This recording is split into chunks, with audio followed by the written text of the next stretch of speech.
नमस्ते साथियों, मैं निशा नेगी।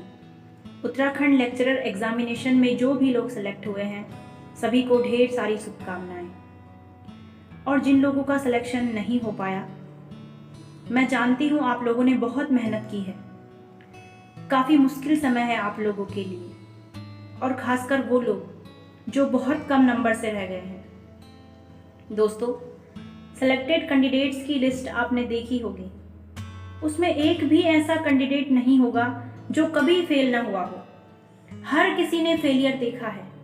मैं अगर अपनी बात करूं तो 2018 में पहली बार मैंने लेक्चरर का एग्ज़ाम दिया। मैंने दिन रात मेहनत की और उत्तराखंड वुमेन कैटेगरी की कट ऑफ से मेरे नंबर ज़्यादा भी थे, लेकिन सेलेक्टेड कैंडिडेट्स की लिस्ट में मेरा नाम नहीं था। मुझे समझ में नहीं आ रहा था ऐसा क्यों हुआ, लेकिन जब मैंने अपना फॉर्म चेक किया तो उसमें उत्तराखंड फीमेल के ऑप्शन पे टिक नहीं किया गया था। ये मेरी बहुत बड़ी गलती थी कि मैंने अपना फॉर्म खुद नहीं भरा। मैंने आयोग और सचिवालय के कई चक्कर लगाए, लेकिन कुछ नहीं हो पाया। मैंने बहुत मेहनत की थी। मुझे भी लगा था कि ये मेरे लिए लास्ट मौका है, क्योंकि मेरी शादी हो चुकी थी और शादी होने के बाद हम पर्सनल लाइफ में थोड़ा उलझ जाते हैं। मैंने हर प्रयास किया, रात रात भर उठकर मैंने पढ़ाई की, लेकिन मेरे हाथ नाकामयाबी लगी। मैं बहुत हताश थी। मेरे आगे जैसे अंधेरा सा हो गया था। ऐसा लग रहा था बस सब खत्म हो गया है। आज तक जितनी भी मेहनत की थी सब खत्म। कई तरह की नेगेटिव बातें मेरे मन में आ रही थी और मैंने तैयारी करना छोड़ भी दिया था। लेकिन 2020 में फिर से लेक्चरर का फॉर्म आया और मुझे लगा ये फॉर्म मेरे लिए ही निकला है, क्योंकि मेरा सब्जेक्ट नॉलेज काफ़ी अच्छा था।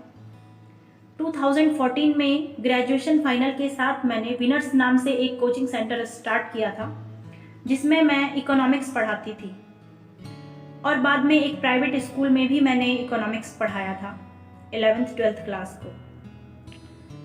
और 2018 में भी अच्छी तैयारी की थी, तो मेरा सब्जेक्ट अच्छा था। लेकिन 2020 में आयोग ने प्री एग्जाम कराने की बात की। ये मेरे लिए काफ़ी मुश्किल था। ऐसा लगने लगा था कि लेक्चरर बनने का सपना अब सपना ही रह जाएगा। लेकिन फिर भी मैं खुद को मोटिवेट करती रही। पर अब परिस्थितियां पहले जैसी नहीं थी। अब मेरे पास मेरी 6 महीने की बेटी भी थी। उसके साथ पढ़ाई करना काफ़ी मुश्किल था। मैं बहुत फ्रस्ट्रेटेड हो जाया करती थी, क्योंकि मैं उतना नहीं पढ़ पाती थी जितना मैं चाहती थी। कभी लगता था रहने देती हूँ, लेकिन फिर खुद को मोटिवेट करती थी। एक दिन मैं बहुत ज़्यादा फ्रस्ट्रेटेड थी और एक पेपर पर पता नहीं क्या क्या मैं लिखे जा रही थी। मैं खुद को मोटिवेट करने की कोशिश कर रही थी। मुझे याद नहीं है मैंने क्या कुछ उसमें लिखा था, लेकिन एक लाइन मुझे याद है। मैंने लिखा था कि मैं ये एग्ज़ाम पास ही नहीं करूँगी, बल्कि मैं ये एग्ज़ाम टॉप करूँगी। मुझसे जो हो सका मैंने किया। मैंने हर संभव प्रयास किया और आज सच में मैंने ये एग्ज़ाम टॉप कर लिया।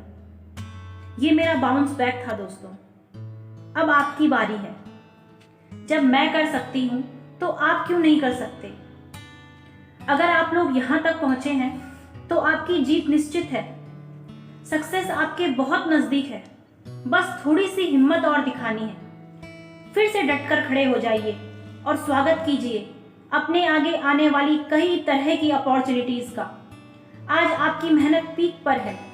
जीत आपके बहुत करीब है। तो प्लीज़ दोस्तों, निराश ना हो, हताश ना हो। फिर से खड़े हो जाइए, फिर से आगे बढ़िए और देखना आप जिंदगी में इससे कई बेहतर अचीव करेंगे। फीमेल वर्ग से मैं कहना चाहती हूँ कि प्लीज़ सपने देखें और उन्हें पूरा करने का हर संभव प्रयास करें। अगर आपकी शादी नहीं हुई है तो कोशिश करें कि पहले आप अपने पैरों पर खड़े हो जाइए, अपने सपनों को साकार कर दीजिए। और अगर आप शादीशुदा हैं, आप भी कुछ बनना चाहती हैं, तो लग जाइए अपने सपनों को पूरा करने की होड़ में। मैं जानती हूँ ये आसान नहीं है, लेकिन नामुमकिन भी नहीं। हो सकता है फैमिली का सपोर्ट ना मिल पाए आपको, लेकिन सपना आपने देखा है तो इसे पूरा करने की जिम्मेदारी भी आपकी है।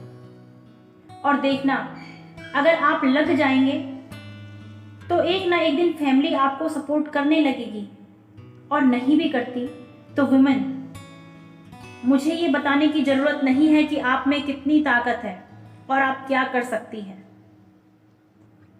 अपना वक्त जाया मत कीजिए, खासकर गॉसिप में और घर के कई तरह के कामों में। मैं जानती हूँ घर के काम भी ज़रूरी हैं, घर के काम भी करने हैं, लेकिन घर के काम ही करते नहीं रह जाना है आपको। इससे कोई बहुत बड़ा अचीवमेंट आपको नहीं मिलेगा। इन कामों में ही फंसकर पूरी जिंदगी निकल जाती है। क्यों हम अपना पूरा जीवन लगा दें सिर्फ इन्हीं कामों में। आप देख सकते हैं आज लड़कियों ने कितने बड़े बड़े एग्जाम्पल सेट कर दिए हैं, और हम सिर्फ यही घर के काम करते करते जिंदगी बिता दें। ये अपने साथ की गई बहुत बड़ी नाइंसाफी है।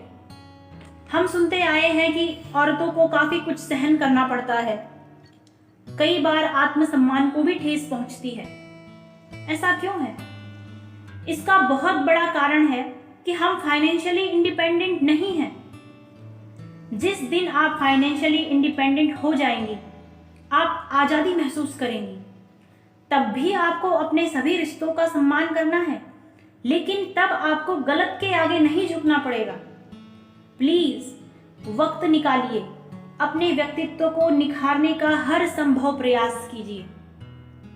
पेरेंट्स से मेरा कहना है कि जैसे आप अपने बेटों को बताते हैं या उन्हें एहसास दिलाते हैं कि उन्हें कमाना है, ऐसा ही एहसास अपनी बेटियों को भी दिलाएं। लाखों रुपए बेटी की शादी में खर्च कर दिए जाते हैं। प्लीज़ इन्हें उनकी एजुकेशन या जो कुछ भी वो बनना चाहती हैं, करना चाहती हैं, उस पर खर्च कीजिए। देखना, वो जरूर आपका नाम रोशन कर जाएंगी। आप हमेशा अपनी बच्चियों के साथ नहीं रह सकते, तो उनको मजबूत बनाइए ताकि जीवन में कोई भी परिस्थिति उनको तोड़ ना सके। ससुराल से मैं कहना चाहूंगी कि अगर आपकी बहू कुछ बनना चाहती है तो आपकी भी जिम्मेदारी है कि आप उसको घर पर ऐसा माहौल दें, उनको सपोर्ट करें। और समाज से मेरी गुजारिश है कि कोई भी बच्चा अपना सपना पूरा करने के लिए दिन रात मेहनत कर रहा है, उसे मोटिवेट करने की कोशिश करें। और अगर आप नहीं कर सकते या नहीं करना चाहते तो प्लीज़ किसी को भी डिमोरलाइज ना करें। हर सक्सेसफुल पर्सन ने फेलियर्स देखे हैं, तो दोस्तों हिम्मत ना हारें, हौसले बुलंद रखें। 4 लाइनें मैंने लिखी हैं, वो मैं कहना चाहूँगी कि जो उफान उठा दे ऐसी बात चाहिए, कुछ कर दिखाने के जज्बात चाहिए। यूं ही नहीं मिला करती मंजिल मेरे दोस्त, दिल में जुनून और सीने में आग चाहिए। अंत में मैं all in one economics sir को धन्यवाद करती हूँ कि उन्होंने मुझे इस प्लेटफॉर्म पर इनवाइट किया और मुझे आप लोगों से बात करने का मौका मिला। धन्यवाद दोस्तों।